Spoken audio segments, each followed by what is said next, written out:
Channel को subscribe करना ना भूलें और हमारे ताज़ा वीडियो सबसे पहले देखने के लिए बेल आइकन को दबाएं। बोली बोली छठी मैया की। काटी काटी बांस के हाथ के, काटी काटी बांस के हाथ के, लचकावत लेके चली हा देवरू, लचकावत लेके चली हा देवरू। बहंगी बनला तू काटी काटी बांस के, काटी काटी बांस के, बहंगी बनला तू काटी काटी बांस के, अरे काटी काटी बांस के, लचकावत लेके चली हा देवरू, बहंगी छठी घाट पे लचकावत लेके चली हा देवरू, बहंगी छठी घाट पे लचकावत लेके चली हा देवरू, लचकावत लेके चली हा देवरू, लचकावत लेके चली हा देवरू।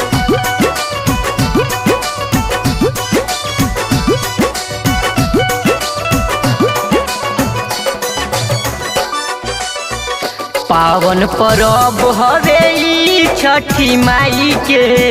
रख दिल बानी डाल दौरा सजाई के, दौरा सजाई के, दौरा सजाई के। पावन परब हवे ई छठी माई के, रख दिल बानी डाल दौरा सजाई के, बान्हली ह पियर पगड़ी अपना तू माथ पे, अपना तू माथ पे, बान्हली ह पियर पगड़ी अपना तू माथ पे, हो अपना तू माथ पे,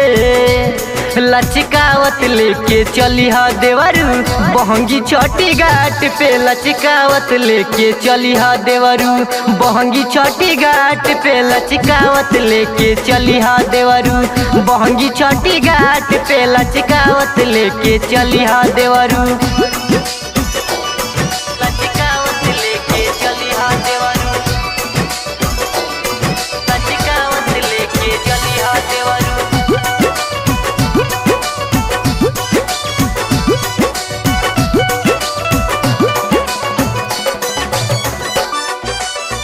सारा जग करे छठी माई के पूजनमा, भभुआ से लाइल बानी किने के समानामा, किने के समानामा, किने के समानामा। सारा जग करे छठी माई के पूजनमा,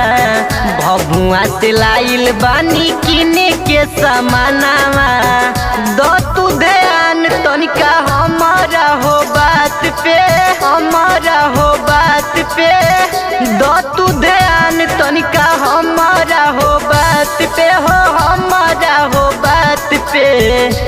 लचकावत लेके चली हा देवरू, बहंगी छठी घाट पे लचकावत लेके चली हा देवरू, बहंगी छठी घाट पे लचकावत लेके चली हा देवरू, बहंगी छठी घाट पे लचकावत लेके चली हा देवरू।